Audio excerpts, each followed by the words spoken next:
On s'est rendu compte que Ndeketeyo Fouras, il n'y a pas de problème, il n'y a rien. Mais tu sais, il faut toujours contester. Mais aussi le criticisme. La critique et le criticisme. C'est vrai que la critique est aisée, mais l'art difficile, comme nous l'a enseigné le poète. Mais il faut éviter le criticisme.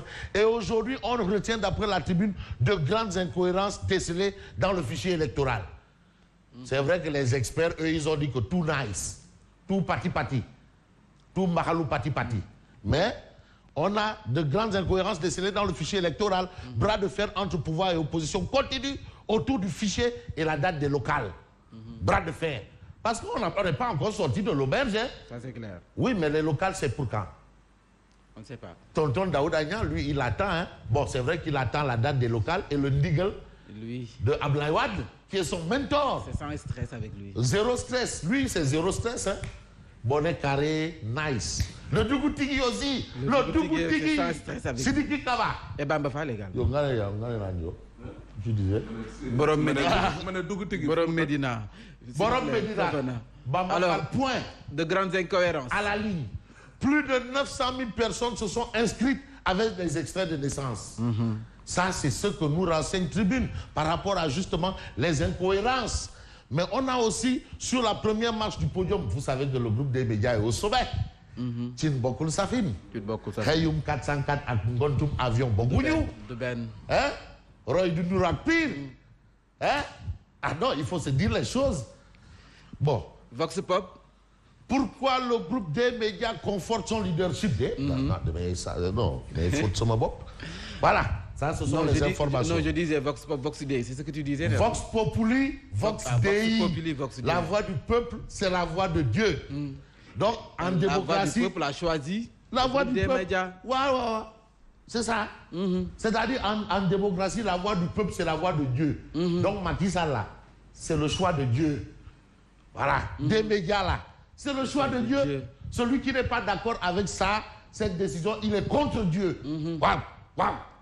Bon, affaire des prétendus licenciements au groupe des médias. Les éclairages de la direction de la Sen TV, il faut lire pour comprendre. Parce que souvent, quand on donne des infos, il y a beaucoup d'amalgame. Chacun y va de ses instruments. Et non, je ne dis pas que c'est X ou c'est Y qui a tort. Il faut avoir une démarche scientifique, une lecture scientifique et ne pas faire dans ce qu'on appelle le sensationnel. Allez-y lire et vous allez avoir des infos peut-être qui vous agréeront ou qui ne vous agréeront pas. On va peut-être passer à quoi? Affaire Dengueler. Babacar Ngom. Rebondissement. Le bail Guinard devenu trust. Ah non, il faut saluer quand même l'engagement de l'homme. Hein? Oui. Mais aujourd'hui, qu'est-ce qui se passe là-bas à Nengeler? Le préfet a dit aux gens parce que c'est Dilah et Nengeler.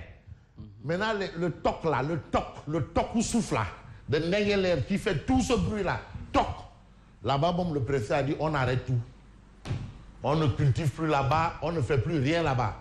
Mais qui perd? Ah! Fof Doulol. Toc. Mais du côté du Dilah, on dit Babacar Ngom. Modi. Gongo. Mais aujourd'hui, on a Nengeler, le préfet de Mbou suspend tout à Nengeler. Mais toc sous toc. Portion. Par rapport à Dilah. Mais non, lui, bon, non, à mon problème, non, lui, bon, non, mais qu'est-ce qu'on a pour Demba, Borou Gedj dit la Koudjen. Il n'a pas ce souci, il prenait du la Koudjen là-bas, hein. La Koudjen avec limon. Non, lui. Ouais, mais Babs, Baïgina, mais Dilah, il dit non, ouais, bon, après, on gère. Mais bon, bref, pour éviter que le conflit foncier ne dégénère, mais on a la folle colère des habitants de Dilah contre ceux de Nengeler. Parce que aussi c'est un fait, il faut prendre ça en compte. Pourquoi les habitants de Dilah sont contre Nengeler? Et on dit que du côté de Nengeler, les femmes ont affaire aux politiques, politiciennes. Et on cite, j'ai suivi l'élément à Zik FM, on a cité Bassirou Diomaye Faye. Oui. Parce que aussi moi je ne suis pas là à prendre une chose et à laisser l'autre sensationnelle. C'est quoi? Parce qu'il faut aller au-delà de ce qu'on perçoit et entend. C'est ce qu'on appelle de la doxa. Partir du monde sensible vers le monde intelligible. Il faut décrypter. Parce que où est le problème? Ah, ben il y a des gens qui ont des terres ici, qui cultivent, qui font des activités. Mais pourquoi ici ça coince? Bon, ça c'est les informations. Et puis, Aliou Faye souffle sur les braises. Nous allons mourir ici, mais aucun habitant de Ndingler aura 1 mètre carré de cette terre. Problème, mais les droits pour Ndingler, ce sont les mêmes droits pour Djilak. Ah, Djilak, mom nice. La preuve, c'est que grand bimon, il faut vous dire que la coudjette avec du limon. Limon d'homme. Voilà limon d'or. Bon. Wolf quotidien de parler des universités en zone de turbulence. Ça chauffe dans les universités. Il y a le Khamne, c'est Marie Théo qui doit avoir son sotu, quoi. Non, ah. Avec lui aussi, il n'y avait pas tout ce... Non, ce brouhaha-là. Ce vacarme-là. Cette cacophonie-là. Mais ce voyou, il avait mis de l'ordre. Mais c'est parce qu'il y avait de la science. Mais professeur titulaire de classe exceptionnelle. De Baïki, de assistant. Bon, bref. Les universités en zone de turbulence, c'est ce qu'indique Wolf Quotidien et ça chauffe. C'est pas bon. Vous savez, l'université, c'est un indicateur de la tension sociale. Vous avez vu Sidi Angaï, Gossemer de la FGTS, qui a allumé, qui dit non, attention. Maintenant, les syndicalistes, là, c'est des tigres en papier, les leaders des syndicats. Ça chauffe, attention. Mais il y a Innocence Tapndiaye qui joue un rôle vraiment... Ah non, Innocence, machallah, non, Innocence, mais non. Avec le dialogue social, non, c'est du dialogue social. Bon sang, elle a eu à décanter beaucoup de problèmes. Mais elle bon fait un sang, excellent travail. Bon sang ne saurait mentir. C'est ce qu'on dit. Innocence Tapndiaye. Bon sang ne saurait mentir. Bon, j'ai envie de passer au journal Critique. Si Critique est là, on va vérifier. Mais si Critique n'est pas là, parce que aussi c'est important, hein, Critique. Critique. On a Critique. Fiabilité du fichier électoral, la futile querelle des mauvais perdants. Et qui sont les mauvais perdants? Ah, mais l'opposition. Wow. Querelle d'Obou, ça nous a donné quoi?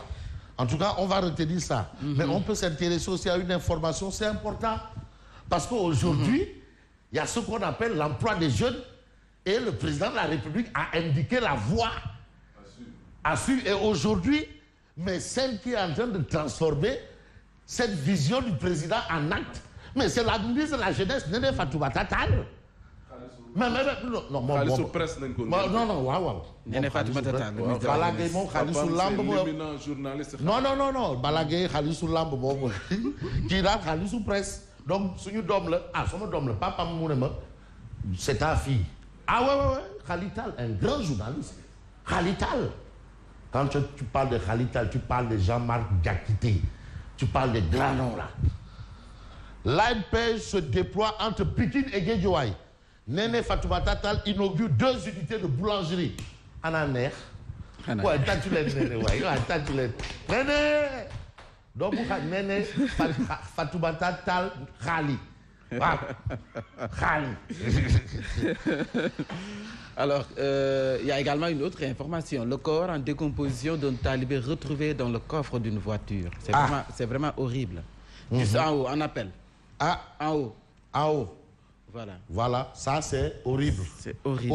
Et ça s'est passé à Toubambaké. À Toubambaké. C'est important. Mais à Guédiawaye et Pikine, on a inauguré 2 unités de boulangerie. Ah, voilà, le président a vu, même pas un mois, la sortie, et vous voyez le résultat.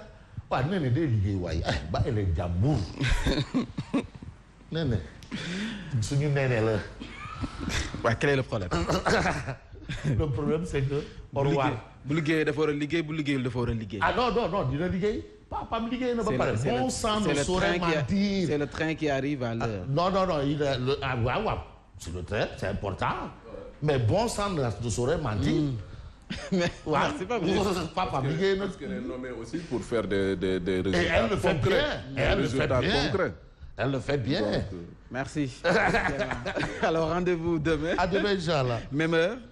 Fabrice Gama que nous retrouvons tout à l'heure donc dans le journal de 7h pour la revue de la presse. Nous avons donc quelques minutes pour commenter les titres de la presse du jour.